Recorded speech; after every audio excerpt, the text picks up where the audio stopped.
Francisco Díaz Pineda, que nos acompaña, es catedrático de Ecología de la Complutense de Madrid y presidente de ADENA España. Habrá que destacar que es Premio Nacional de Medio Ambiente y que eso no sucede todos los días, sucede una vez al año.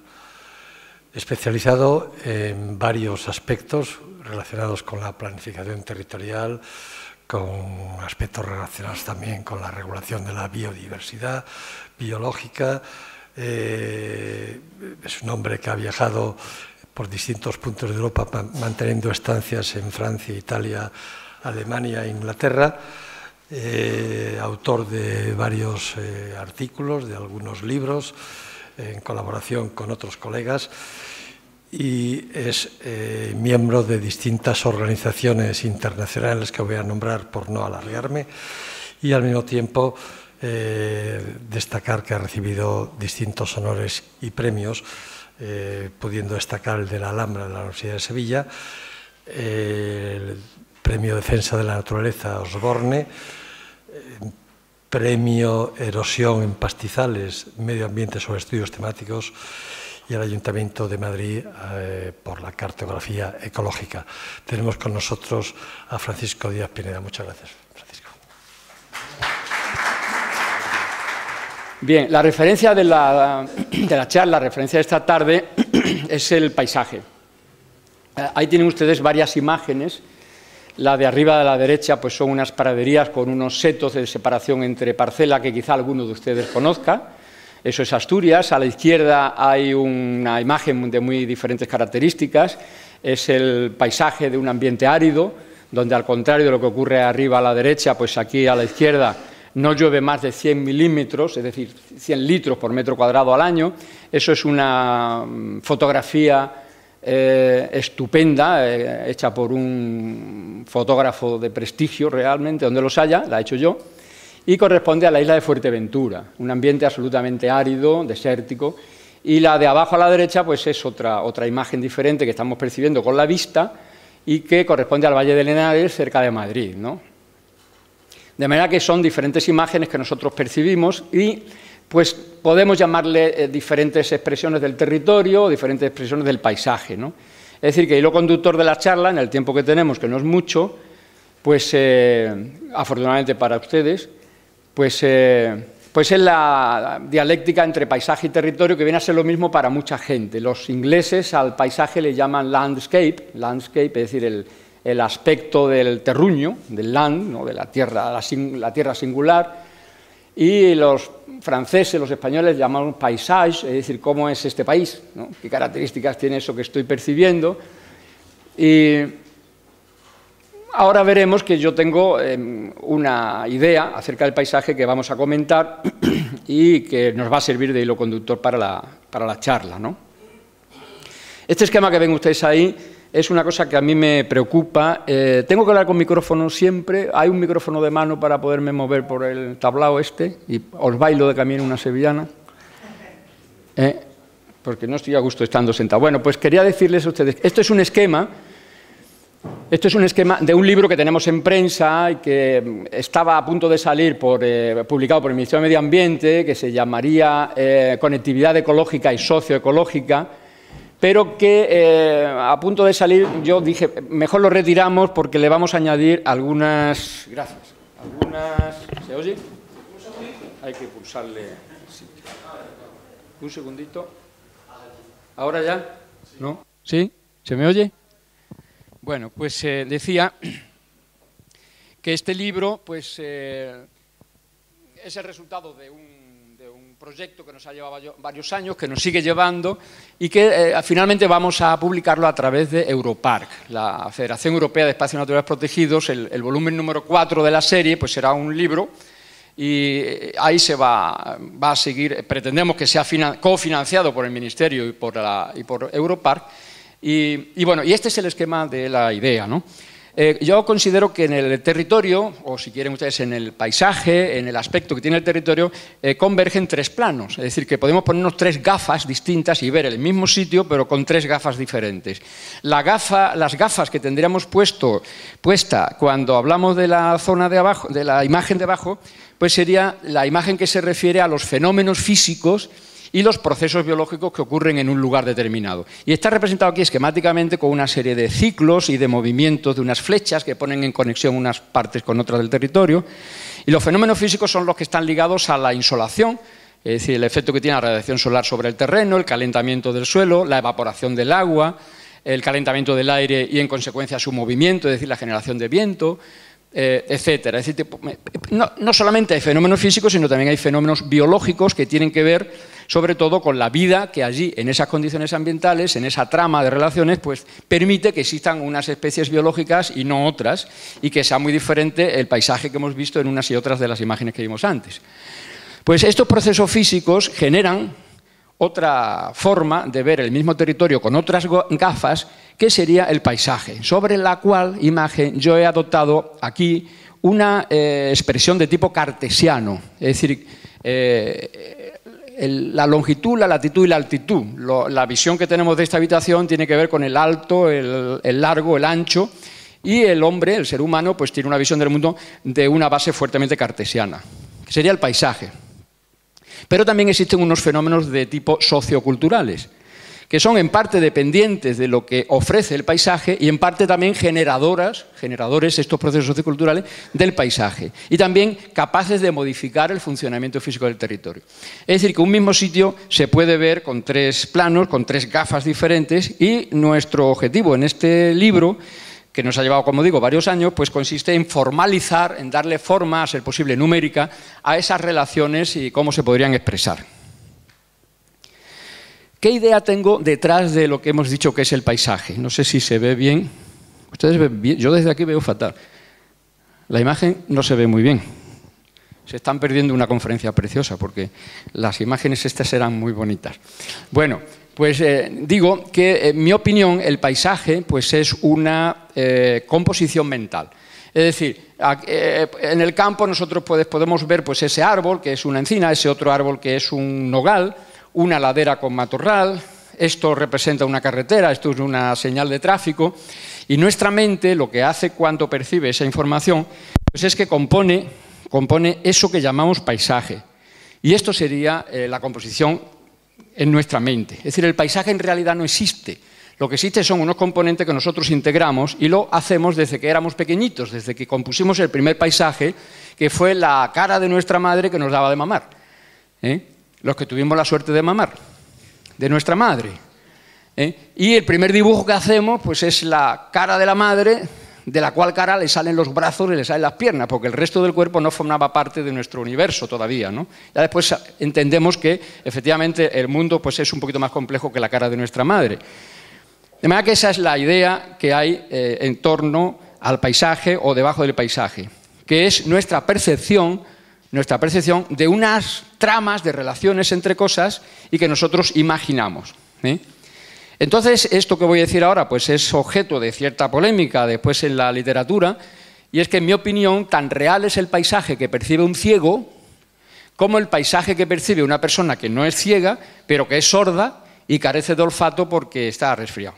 Es decir, que tiene una imagen de la realidad que nadie sabe cuál es la realidad. La realidad no sabemos cuál es, ni es posible que la sepamos nunca, y es posible que ni exista siquiera realidad. Funcionamos con imágenes de la realidad que percibimos a través de nuestros sentidos.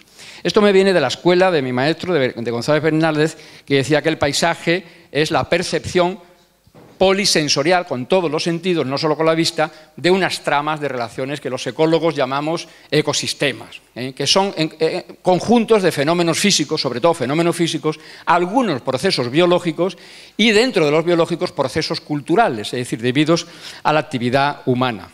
Esta imagen es representativa de lo que acabo de decir. Nosotros tenemos una imagen aquí, que sería el paisaje, que descrito por un pintor pues tendría unos matices diferentes que si lo describe pues un arquitecto, un escultor, cualquier otro tipo de artista, yo mismo, pero que percibido por un físico o por un ingeniero industrial, pues explicaría por qué esta imagen es como es debido a la manera en que tiene que fluir por ahí los flujos, la energía, el agua, la presión, etcétera, para que eso sea precisamente lo que es y no es otra cosa. Es decir, debajo de la imagen percibida existen tramas de relaciones que se llaman sistemas. La propia proyección que se hace a través de estos aparatos, de esta pantalla, no es otra cosa que el funcionamiento de una serie de interacciones que hay entre unas piezas y unos flujos de energía eléctrica, etcétera, que hay ahí, ¿no? Y lo mismo con esta habitación. De manera que el paisaje, Margalef, tomando esta idea, pues en una exposición que hubo en Barcelona sobre la ecología, hace ya unos años, pues decía, vamos a poner un panel para que los visitantes de esta exposición entiendan lo que se ve de la realidad y lo que podría ser la realidad representada aquí de forma esquemática, pues con un dibujo, con un papel milimetrado, que era una tecnología que ya no se usa, para explicar que lo que uno ve es solamente una parte, es una expresión, una imagen, que recibe uno con los sentidos y que uno compone en la mente. De manera que esa sería, en el fondo, la idea que yo tengo de lo que es el paisaje que ofrece el territorio, el landscape ese que decíamos de los ingleses. Pero en realidad podemos adoptar sobre el paisaje una visión cartesiana y dividir el territorio en unas porciones y decir que esto pues, es lo que llamamos paisaje. Es decir, la imagen de antes pues, sería una función de una serie de procesos que no voy a comentar aquí, pero que tienen que ver con la insolación, con la reflexión de la luz, de la radiación solar, con la evaporación del agua, con el calentamiento del aire, etcétera, o bien con el comportamiento distinto que tienen las masas donde aparecen árboles y arbustos y las masas forestales y las masas de praderías que podrían haber en imágenes como, por ejemplo, aquella que veíamos antes. Es decir, que hay un criptosistema, un sistema oculto en otros sentidos, que vendría a ser lo que es el ecosistema, si es que sabemos lo que es eso, y un fenosistema, por similitud con el término biológico de fenotipo, el fenotipo de una persona que tiene los ojos azules y el pelo rubio, y que es alto y que tiene una determinada voz, frente a su genotipo, que es una cosa que es realmente quien da los mensajes sobre cómo tiene que ser el aspecto de la persona. Pues el paisaje sería el fenosistema, y debajo del paisaje existen estos fenómenos. Por ejemplo, aquí llamó la atención por el comportamiento de los bosques, que consumen mucho oxígeno y producen poco oxígeno, al contrario de lo que dicen los periodistas, o algunos periodistas, que Joaquín me puede mirar con malos ojos, frente a estas praderías que estarían aquí, que en cambio sí que producen oxígeno y consumen poco oxígeno, y además producen filetes de ternera, y lana, y carne, y leche, y queso, y miel, y todas estas cosas. Y entonces, pues los ecólogos dicen que esto tiene distintas tasas de renovación, que acumulan, que producen, etcétera, etcétera, y explican el funcionamiento del paisaje, pues dedicándole mucha atención a las tripas, a lo que hay debajo del paisaje. Pues bien, el paisaje no es solamente el resultado de un conjunto de procesos físicos y biológicos, sino que también es el resultado, una función de unas variables que son socioeconómicas. De manera que la estructura socioeconómica es la que al final termina siendo un componente importante del aspecto que tiene esa porción del territorio que nosotros percibimos. No solo los humanos, los animales, las plantas también perciben el paisaje. Las plantas tienen sensores de luz, de temperatura, de humedad, y se mueven en consecuencia. Según tú la ilumines, no se mueven inmediatamente como un perro, pero se mueven también porque tienen sus sensores y en consecuencia su vida pues también está condicionada en el fondo por el entorno. Es decir, que estas imágenes que vemos aquí son imágenes que reflejan paisajes culturales. El paisaje puede ser natural, de lo que ya no queda nada en el mundo, y yo efectivamente he viajado bastante por todo el mundo, casi no queda paisaje natural, y paisaje cultural. Esta habitación es un paisaje cultural. No le llamaríamos a este paisaje rural, cultural, no le llamaríamos paisaje tradicional, aunque bien tradicional que es el dar clases en las aulas, ¿no? Pero no le daremos ese nombre, pero no deja de ser un paisaje cultural, es decir, no deja de ser la imagen que estamos percibiendo, lo que estamos oyendo, lo que estamos oliendo, pues es una consecuencia de la actividad humana. Pues estos paisajes rurales, culturales, tradicionales, son la consecuencia del funcionamiento de una sociedad que puede ser milenaria, centenaria. La mayor parte de las sociedades son milenarias, la mayor parte de las culturas son milenarias. Y desde luego la cultura del mundo mediterráneo y de las orlas, y la orla que tiene el mundo greco-latino, pues es milenaria, es una cultura milenaria. Así que en nuestro empeño por buscar las relaciones entre esos planos que decíamos antes, pues enseguida nos daremos cuenta que una estructura socioeconómica del tipo recogido en las a la izquierda, pues generaría pues, un tipo de paisaje como ese que se ve ahí, eso es Somiedo, ¿no? Y un tipo de estructura socioeconómica de este otro tipo, donde la señora gasta la energía de una forma muy diferente a como la gasta aquella otra señora. Y la gente pues aquí va a cazar con unos vehículos todoterrenos y con unas cosas lujosas para pasarlo bien los fines de semana, pues entonces el paisaje de este tipo de sociedad generado, el paisaje cultural de esta sociedad sería diferente. De manera que resultado no solamente de la lluvia, del clima y de estas cosas, sino también de la estructura socioeconómica es el paisaje. Pues bien, en los años 70 y poco, en el centro de España se planteó hacer un plan de ordenación del territorio. Fue el primer plan vinculante que se hizo en España. Y con ese motivo yo me vine de Madrid a trabajar me vine de Sevilla a trabajar en Madrid, para ocupar lo que fue la primera plaza de ecólogo de la Administración española. Salió a concurso.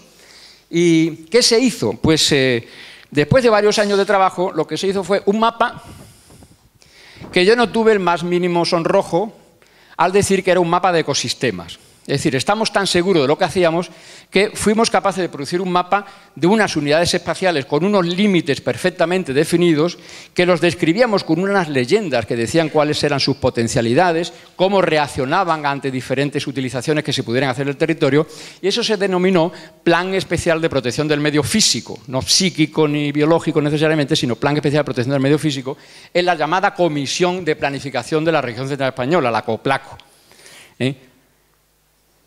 Hicimos aquello y yo me quedé tan tranquilo, era mucho más joven que ahora, y me atreví a decir que los ecosistemas tenían unos límites, se podían cartografiar, y hoy pues no tengo claro que esas tramas de relaciones a las que me refería antes puedan delimitarse en el espacio. Eso es mentira. Los ecosistemas son sistemas, es decir, conjunto de procesos físicos y biológicos y culturales que se apoyan, tal vez, sobre entes tangibles, que son plantas, piedras, aire, radiación solar, etc. Y eso no es posible que se pueda medir ni dibujar y mucho menos delimitar. Los ecosistemas no tienen tamaño, es decir, no hay ecosistemas grandes y ecosistemas pequeños porque la variable tamaño no se puede aplicar a un ecosistema, se puede aplicar a un bosque. Y una cosa es el bosque y otra cosa es el ecosistema forestal. Porque el bosque sí que termina de una forma relativamente neta donde se acaban los árboles, pero el ecosistema forestal son flujos de agua, movimientos de animales, viento, propágulos que llegan de un sitio a otro, que salen de allí, y toda esa trama es el ecosistema. Y no tiene límites, ni seríamos capaces de establecer unos límites. Puedo darle límites a esta mesa, que tiene tanto de largo, tanto de alto, tanto de largo, pesa tantos kilos, pero un ecosistema no se puede medir. Es decir, que eso que hacíamos nosotros al principio de los años 70, ahora mismo yo no sería capaz de hacerlo porque me estaría mintiendo a mí mismo. Tendríamos que hacer otro modelo de territorio, aún adoptando una visión cartesiana, es decir, geográfica, de eso que estamos llamando paisaje como expresión de los ecosistemas. El objetivo era que estas otras actividades que hacemos, industriales, redes de comunicación, se hicieran en el territorio de manera que se hiciera el menor daño posible. Estaba entonces de moda el término capacidad de acogida ecológica, capacidad de acogida, es decir, el territorio que es capaz de acoger y que no es capaz de acoger porque no es capaz de soportar determinados usos del aire, del suelo, el propio paisaje, que es un recurso que tenemos que disfrutar. Entonces, esa era la idea de aquel plan. Recuerdo que cuando presentamos este plan, yo era muy jovencito, incluso más joven que ahora, y yo hice una presentación allí con una ilusión impresionante. Había tres ministros entonces, y uno de ellos pues, nos ofrecieron un vino, y no voy a decir el nombre, no viene al caso, era el año 75. El ministro, pues con el vino... Yo tenía mucho más acento andaluz que ahora, me iba acercando al panel que estaba en la pared aquí, y con el vino, y tú tienes acento andaluz y tal, y cada vez, oye, que me llevaba. Y cuando ya estuvimos aquí me dijo, entonces, esto sirve para ordenar el territorio. Y yo le dije, pues sí, efectivamente, esto sirve. Y la capacidad de acogida esa, por ejemplo, el color, las imágenes estas de color amarillo, ¿qué capacidad de acogida tiene? Yo le digo, pues mire usted, señor ministro, eso tiene una capacidad de acogida muy alta, casi para cualquier cosa. Es decir, que serían los sitios ideales por donde trazar las carreteras, donde poner las industrias, no hay problemas contaminantes, no hay problemas de contaminación del suelo, de daños a la fauna, al paisaje, en fin, yo le expliqué. Y yo, con una ilusión, Y entonces el ministro me dijo, ah, qué peso me quita de encima. Es que esta finca es mía, me dijo. Fue la primera desilusión que me llevé en mi vida profesional, cuando todo un ministro, su preocupación era la finca, a ver si la podía urbanizar o no, ¿no? Pero bueno, fue una experiencia que yo tuve y que me ha servido después de mucho, ¿no?, en mi vida profesional. El caso es que ese fue el resultado, y años más tarde, por encargo del gobierno vasco también, nosotros hicimos un plan de ordenación de la cuenca del río Oca, que es el valle que hoy se llama Reserva de la Biosfera de Urdaibai, que conocerán pues, probablemente muchos de ustedes, ¿no? Urdaibai, Valle de los Jabalíes, ¿no? Y entonces nosotros hicimos un plan y ahí no nos bastó con dar una imagen de la influencia que podía tener Bilbao y otras zonas industriales y pobladas del entorno sobre la cuenca esta que termina, este es el río Oca, Guernica hasta aquí, Bermeo, Mundaka, la ría de Mundaka. No nos bastó con hacer esa sectorización en ecosistemas porque ya empezábamos a dudar, ya éramos menos ignorantes que antes, y no solamente produjimos el mapa aquel de capacidades de acogida, producimos un documento que después se llevó a la UNESCO y sirvió para que después, años después, se declarara la Reserva de la Biosfera de Urdaibai. Sino que además, en el esquema que le presentamos al consejero correspondiente, en este caso del gobierno vasco, que ya no me preguntó me hizo la misma pregunta que el otro ministro, pero supongo que también tendría sus tierras, el hombre, pues ya les llamábamos la atención sobre el hecho de que las conexiones, en este caso pensando en la fauna, de lo que había dentro de lo protegido y lo que había fuera de lo protegido, pues algunas veces estaban rotas esas conexiones. Es decir, que había una autopista, por ejemplo esta que sale hacia el este de Bilbao, en dirección a San Sebastián, ¿no?, y que eso impedía los movimientos de la fauna, que no se les había dado el cursillo que había que darle a los jabalíes del valle y a la fauna del valle para que no se salieran de la zona protegida. Entonces, como ellos no lo sabían, pues se movían libremente, y como se trataba de proteger procesos, que ahí es a donde vamos, y no solamente estas entidades, pues ya llamamos la atención en el año 82 acerca de la importancia que tenía considerar el territorio como un tejido, no como un tejido como este, que es una tela, fabric, que diría un inglés, ¿no?, sino un tejido como este, como el tejido que usan los médicos, los biólogos, los histólogos para hablar del sistema circulatorio, el tejido nervioso. Es decir, que hay unas conexiones en el territorio. En este caso llamábamos la atención, en el año 82, sobre lo que empezaba a ponerse de moda entonces como los corredores biológicos. Quiere decir que se le empezaba a llamar la atención a las administraciones acerca de lo importante que era que el territorio no fuese pues, un conjunto de latas de conserva. Es decir, que conservar la naturaleza no era poner en conserva en sus botes correspondientes el territorio, que conservar la naturaleza no era crear un traje de lunares en donde los lunares están protegidos pero el resto de la tela no. Y llamábamos la atención sobre esto en aquella época. De manera que nuevamente, en este caso la Administración Europea, nos dice al equipo nuestro, tenemos que pensar en una red ecológica europea. Ellos estaban pensando que toda Europa, aquí se ve fatal la imagen, esta es la portada de un libro que se publicó y que se elaboró entre Madrid, Arnhem, en Holanda, por equipos de ecólogos de Holanda y de Madrid, y españoles. ¿Y qué se tenía en mente? Pues que había que poner unas conexiones que tenían que ver con la emigración de las aves, con el movimiento de los animales, de nuevo, los corredores biológicos. Yo recuerdo al primer reunión que fuimos, que yo hablaba de los corridors, no de los corridors, sino de los corridos. Y los holandeses, dice, como este es español, está hablando de las corridas, ¿no? Pues no era la corrida, eran los corredores de la fauna. Y entonces en Holanda tenían perfectamente identificado los sitios por donde pasaba la nutria, a qué hora pasaba la nutria, y aquí nos tienen ustedes yendo al sitio y a la hora exacta, porque una nutria holandesa pues era puntual, y veíamos que pasaba por determinados sitios. En España los corredores eran otra cosa y a ellos les interesaba mucho contrastar la matriz territorial de un mundo más desarrollado, más industrializado, con más carreteras y más industria que el territorio ibérico, en donde esos corredores pues eran porciones que a vista de satélite pues eran áreas montaraces por donde podían moverse los lobos y los osos frente a las estepas antrópicas, es decir, los espacios que serían más hostiles porque la agricultura, la industria, etcétera, pues habrían impedido que por ahí se moviera libremente eso que llamábamos naturaleza y que de nuevo en este espacio seguían siendo animales. Y esto es el año 91. Es decir, que empezábamos nosotros a tratar, en este caso, de convencer a las administraciones de que el territorio no era un traje de lunares, sino que era un tejido. Y se produjo ese libro, que se hizo de él una versión en inglés, otra en francés, otra en alemán. No sé por qué no se llegó a tener entonces la versión en castellano, pero años más tarde se publicó también en japonés, porque a los japoneses les pareció que esa idea debía aplicarse a un territorio tan alterado como es el territorio japonés. Y fue ya unos años después del año 91. Por nuestra cuenta, con otra escala de detalle, nosotros, en otro frente de trabajo que tenemos de toda la vida en Madrid, estudiábamos los sistemas adhesados, es decir, los pastizales de aspecto sabanoide, que son las dehesas de Extremadura, las dehesas del centro y oeste de la península ibérica, y ahí estudiábamos nosotros que las laderas eran sistemas por los que el agua escurría.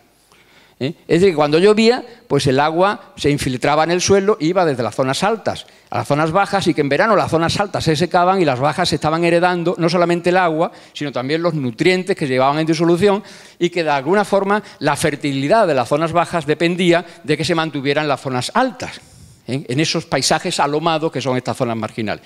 De manera que decidimos ponernos a la tarea de estudiar eso a escala geográfica, a escala territorial, con la idea de incorporar en la ordenación del territorio el concepto de tejido territorial. Esto es una imagen que es una imagen tomada desde una avioneta de la marisma de Doñana, de la hoy Parque Nacional de Doñana, Reserva de la Biosfera, Parque Natural, todas las figuras de conservación convergen allí. Esta es la marisma que está en primer plano, y lo que se observa ahí, creo yo que lo observan ustedes, es la desembocadura de la cuenca del Guadiamar, cuyas aguas, debido sin duda a una gestión del territorio poco respetuosa con el suelo, esas aguas llevaban en suspensión gran cantidad de materiales, que al remansarse, al llegar a nivel del mar, porque la marisma está prácticamente a nivel del mar, pues entonces depositaban estas sustancias que tenían no solo disueltas, porque esas solamente se depositarían al evaporarse el agua, sino en suspensión, es decir, las aguas turbias.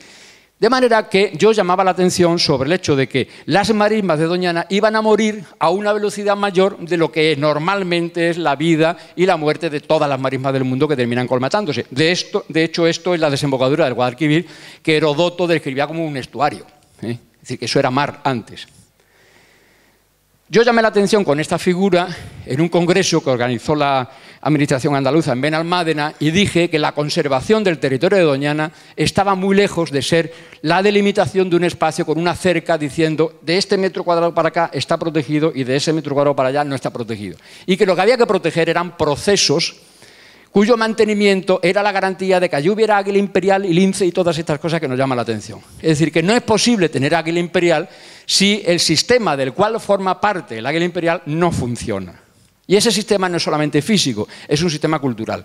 Y alguna gestión no se hacía desde el punto de vista agrícola y ganadero y industrial en ese territorio como para que estuviera ocurriendo lo que denunciaba esa fotografía, pues claramente, en mi opinión.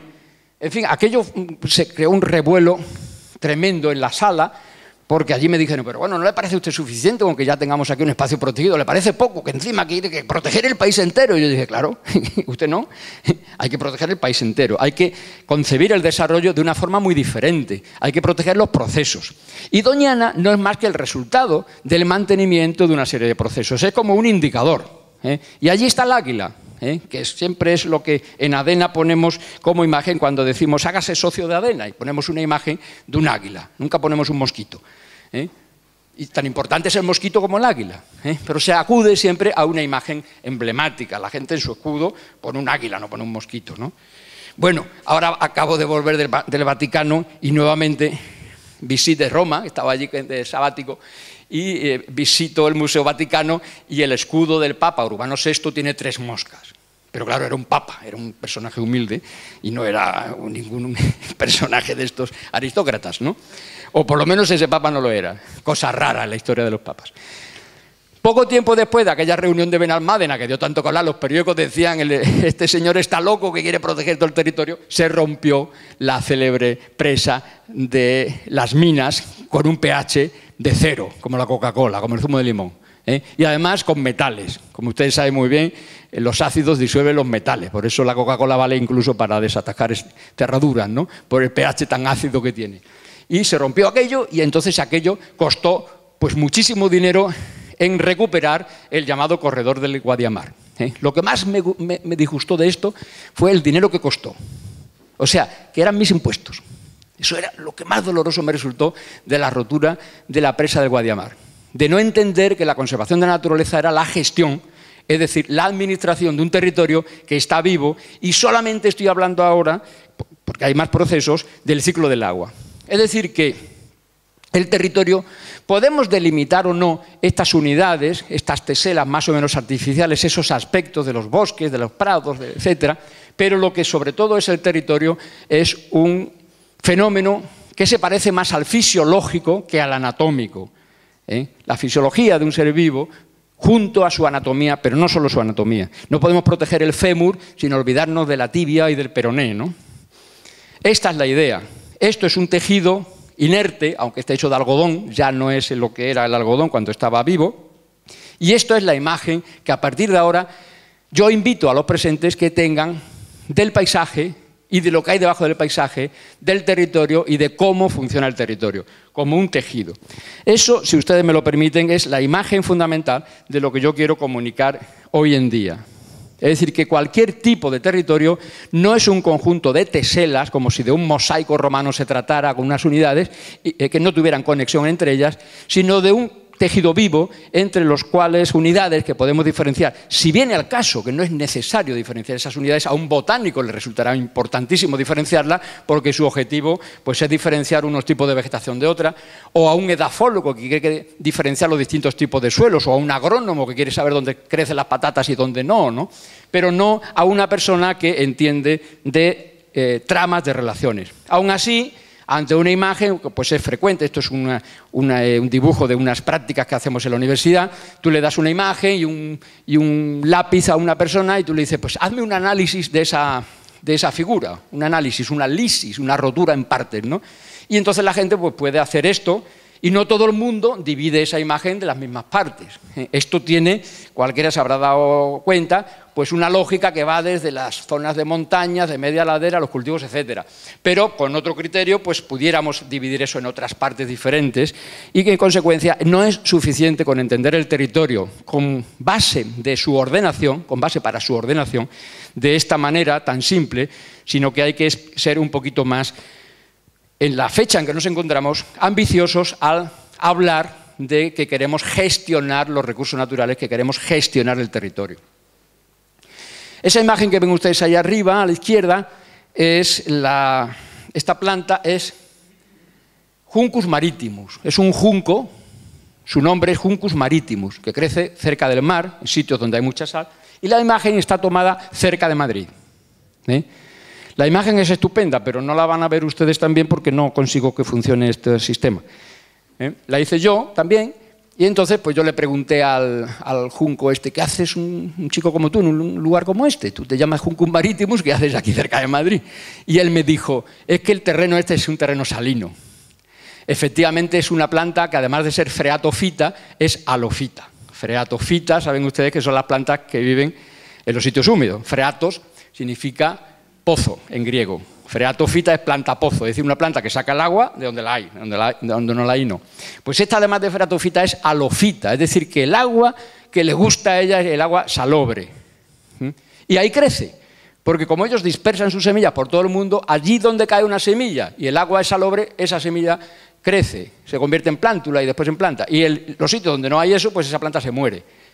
En el borde hay, en cambio, una planta que también es freatofita, pero es glicofita, es decir, de agua dulce, Glico significa caramelo. Y es el junco, ¿hay madrileños aquí? Ni uno. Pues el junco churrero, que le llaman en Madrid, el junco churrero. Es decir, hoy viernes, los fines de semana, la gente se va a los teatros, a las discotecas, y cuando vuelve se toma el chocolate con churros.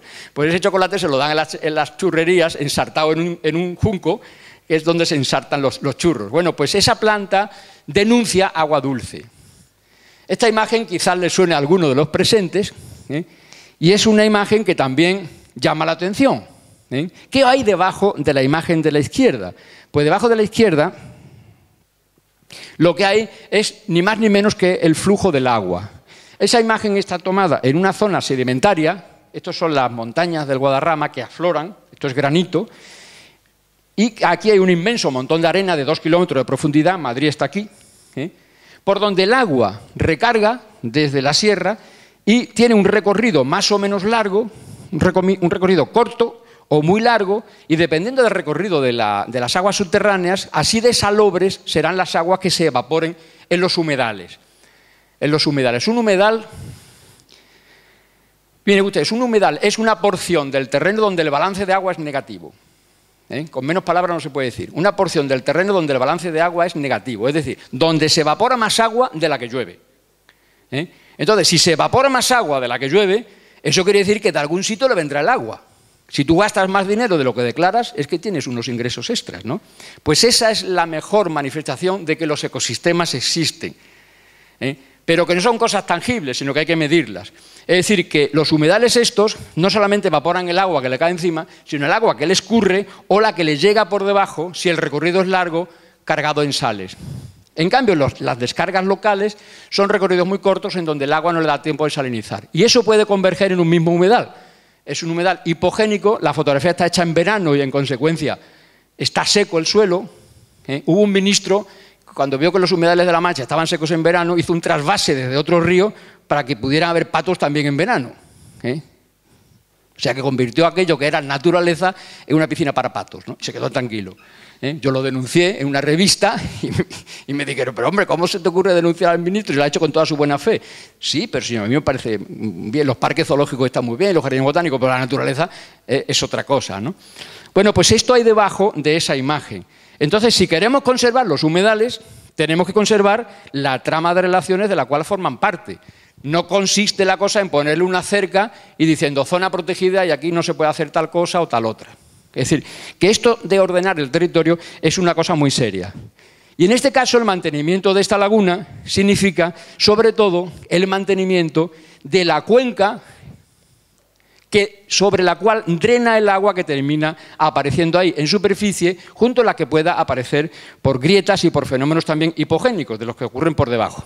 Es decir, que las laderas sobre las rocas tienen el desarrollo de un nuevo sistema que se llama suelo, y que es un conjunto de materiales procedentes de la muerte, de plantas, de animales, de profesores universitarios, etcétera, que caen al suelo, se van pudriendo, se van oxidando lentamente y convirtiendo en materia orgánica, en humus, etcétera, etcétera, que actúan como coloides de sustancias, de materiales que hacen que el flujo del agua sea hipodérmico, sea por la superficie del terreno, y las aguas que terminan escurriendo tengan unas características físicas y químicas determinadas que son las que se supone que queremos conservar. Bueno, aquí no tenemos tiempo de verlo, pero hay una serie de procesos que tienen que ver con la temperatura y la disponibilidad de agua que hace que el humus se acumule o no se acumule. Esto que vemos aquí es una imagen de lo más valioso que tienen los países, el humus del suelo. Cuando la materia orgánica cae al suelo, parte de ella se oxida rápidamente por el oxígeno del aire. Se convierte el carbono de los hidratos de carbono en CO2. El nitrógeno de las proteínas en nitrato.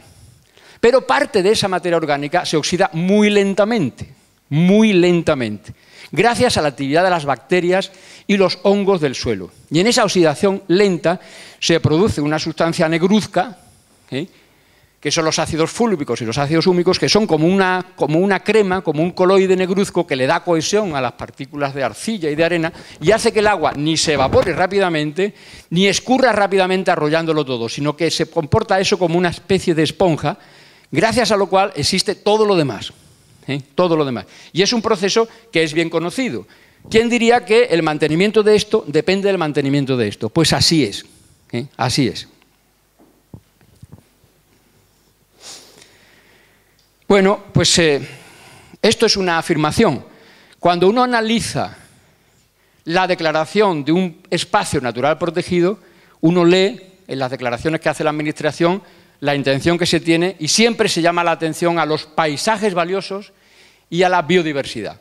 Queremos declarar este es un espacio protegido por los paisajes valiosos, por la diversidad que contienen, etcétera, etcétera, una retahíla, se da a conocer la población. Unas veces la idea de crear este espacio procede de la ciencia, las menos, otras veces procede de la propia sociedad y la Administración se hace cargo de ello y se declara un espacio protegido. Entre los criterios de gestión no se hace referencia de forma clara sobre cómo pasar del dicho al hecho del mantenimiento de estos procesos. De manera que esa es la idea que yo quiero que tomen ustedes de hoy. Esta es la portada de otro libro que publicó la Junta de Andalucía, en donde se habla de conectividad ecológica territorial y la imagen lo dice todo. Es decir, se ve que hay una cerca, dice espacio natural protegido, pero el espacio natural protegido se debe justamente al funcionamiento de una trama de relaciones que tiene que ver en parte con el hecho de que eso se proteja y en parte con gestiones, procesos que tienen lugar a kilómetros y a veces a muchos kilómetros de distancia. Ahí es donde nosotros tenemos que acudir, invitar a los juristas, invitar a la Administración a que sea capaz de formalizar esos fenómenos de manera que lo que sea un objetivo de la gestión del territorio sea el mantenimiento de los procesos y no producir mapas con unos límites sospechosamente irregulares. Esto entra, a quién pertenece esta finca, a quién no pertenece esta, esto no es, esto está protegido, esto no es. Es decir, que el funcionamiento del paisaje tiene una estructura aparente, que es la que percibimos, el paisaje que percibimos con los sentidos, pero después existe una conectividad, que son dinámicas biológicas y culturales, la población que vive allí, que también ha participado en esos procesos, y los flujos físicos, algunos de los cuales en el espacio de tiempo que tenemos, que no sé cuánto me queda, se ha ido aprovechamos que no está aquí el jefe y seguimos. Entonces, el reto es esto que vemos aquí. Esa es la noticia que yo daría. El reto que tenemos es la de administración, la de gestión de sistemas, que son esas tramas de relaciones. Esto es un esquemita. El agua es el hilo conductor al que podíamos acudir para explicar cómo funciona el territorio o, si quieren ustedes, el paisaje. Eso genera fenómenos de conectividad, permite entender un poco, en el tiempo que hemos tenido, el tejido territorial. El agua funciona y forma parte de ese tejido, pero también es un material que usamos los seres humanos, la sociedad humana directamente, es decir, que junto a su funcionamiento está el uso y el suministro de que tiene que ser objeto del agua, y aquí a la sociedad se le invita a que cuando empiece en territorio piense en laderas, es decir, en el suelo, en cuencas, en ríos, en humedales, en muchísimos ejemplos de funcionamiento que podríamos poner si tuviéramos más, no solo minutos, sino días, y es una invitación a pensar en forma de sistemas, es decir, la conservación es la gestión de los recursos de que se dispone. Bueno, son preguntas que podíamos hacernos, más para un coloquio que para otra cosa, y quería ir a parar a este libro que comencé diciendo que está en prensa ahora mismo y que se llama Conectividad ecológica y socioecológica, y imágenes que son de este libro. Esto es una ladera y una radiografía de la ladera nos dice cómo funciona esa ladera realmente, cuál es el reto del mantenimiento, que no consiste en cercar y no dejar que la gente entre. El ganado pues, se mueve así en las laderas y es un sistema cultural, no es natural. Es decir, eso son vacas criadas en régimen extensivos. Ellas tienen tendencia a excretar en las zonas altas y a comer en las zonas bajas. Es decir, que al excretar arriba estercolan lo que después el agua se va a encargar de repartir. Es decir, que las zonas fértiles, claro, son las zonas de abajo, e incluso animales domésticos, no salvajes, contribuyen a ello. Las laderas convergen en valles. Eso es Riaño. Antes de que la fotografía que pudiéramos hacer ahora mismo nos diera una lámina de agua. Es decir, eso ahora está bajo el agua, esa fotografía de arriba a la izquierda. Y también son una serie de procesos, los que hay ahí, para explicar cómo el territorio funciona en forma de laderas. El ejemplo que acabamos de poner, cómo funcionan las dunas. Esto es un ejemplo de las dunas de Doñana. El viento las empuja, sepulta los bosques naturales que hay ahí de pino, si admitimos que son naturales. La duna anterior los destruyó y pasó, el viento viene en esta dirección, y el espacio que ha dejado vacío se empieza a colonizar, de manera que los pinos van teniendo una edad cada vez mayor a medida que se les aproxima el momento en que la arena los va a volver a enterrar. La distancia entre las contradunas, que son estas líneas negras que se ven aquí, esto es un esquema de lo que ven ustedes aquí a vista de pájaro, pues esa distancia es de cada periodo de sequía y de humedad que tiene lugar cada ciertos periodos, que a juzgar por el avance de la duna se puede saber cuáles son. Los periodos de sequía son los periodos en que la cola de la duna ha pasado por aquí. Todo este tiempo fue un periodo de sequía, todo este tiempo fue un periodo de sequía, todo este tiempo fue un periodo de sequía. ¿Por qué lo sabemos? Pues porque cuando la arena está seca, el viento la remueve fácilmente. Estos son periodos húmedos. ¿Por qué? Pues porque cuando la arena está húmeda, está más apelmazada y el viento no la mueve. De manera que no se mueve. Los pinos no están ni en los periodos húmedos ni en los secos, sino en los intermedios. Es decir, que hay un patrón debajo del bosque que te está diciendo que esto se creó, ese aspecto que tiene la vegetación del bosque, del pinar, se creó en esos periodos que tienen que ver con oscilaciones que ha tenido lugar de forma natural en el clima. Y eso está escrito ahí, solo que hay que leerlo. El movimiento de la fauna tiene que ver con esos corredores que decíamos antes, la ausencia del medio hostil. Yo he puesto aquí, se aprecia bien durante el día. Es decir, los animales es posible que durante el día tengan que moverse por esos corredores, pero durante la noche no tendrían por qué. De hecho, cuando se ha señalado, eso fue una cosa que se hizo en Doñana, pusieron un transmisor en el collar de un lince para ver el lince por dónde se movía, y resultó que el lince... ¿Eso qué? ¿Que me tengo que ir ya? No. Resultó que el lince cruzó varias veces a nado un embalse, cruzó varias veces una autopista en sentido y en otro sentido y tal. Es decir, que el lince no se movía como nos movemos los humanos por carreteras y por ferrocarriles, es decir, por estructuras lineales, y que eso de los corredores no es que esté mal, sino que no es del todo correcto. No es del todo correcto. No es suficiente hablar de esos corredores y de ver el paisaje como una cosa tangible. La cultura ibérica es una cultura betónica ligada a la transhumancia, esos son los toros de Guisando, y eso también representa unas conexiones que se mantienen a duras penas con los fenómenos de transhumancia y de transterminancia, es decir, movimientos pues desde Almería hasta los picos de Europa, si quieren ustedes, a través de esas autopistas antiquísimas y que también invitan a interpretar el territorio como un tejido. La propia estructura del territorio. Toda la cornisa cantábrica es un ejemplo de movimiento de las vacas que se está perdiendo, los beceros, la gente cuando se dejaban que hoy te toca a ti mover las vacas de un sitio a otro, mientras yo esta vez no me toca, aunque las vacas sean comunales o sean de nosotros cuatro, las estructuras heredadas de la cultura árabe, por ejemplo, todo eso son tramas de relaciones que hay que tener en cuenta en la ordenación del territorio.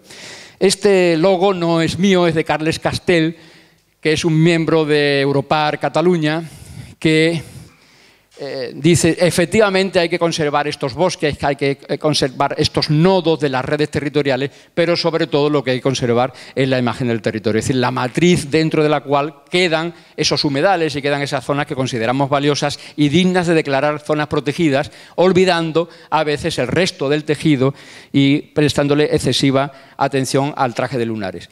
No sé si tenemos tiempo, no tenemos tiempo. Quería poner aquí un ejemplo del que ya no les voy a hablar a ustedes, pero que pueden leer en este libro cuando aparezca. Yo le haré llegar no sé a dónde tengo que hacer ya, pues unos ejemplares de este libro. Y ahí se puede ver con detalle cómo nosotros hemos plasmado la idea de conectividad territorial mediante un modelo informático basado en un sistema de información espacial, lo que se llama hoy sistema de información geográfica, para ver lo que son los mapas de las flechas que indican la resultante de una serie de procesos físicos, químicos, biológicos, culturales, y unos mapas que no son unos mapas de sectores, los que hemos producido, que son unas flechas, unos mapas de flechas, que son la resultante de un conjunto de fenómenos que nos invitan no solamente a entender el territorio como este tejido, sino a administrarlo y gestionarlo como tal territorio. Los anatomistas están muy bien, son necesarios, pero nada hace la medicina si no hay, además de anatomistas, fisiólogos. Bueno, pues ya como se nos ha acabado el tiempo y ustedes han aguantado heroicamente toda la charla, pues si hay alguna pregunta, pues las podemos hacer ahora o después en la mesa redonda cuando toque. Muy bien, pues muchas gracias por no dormirse en esta tarde.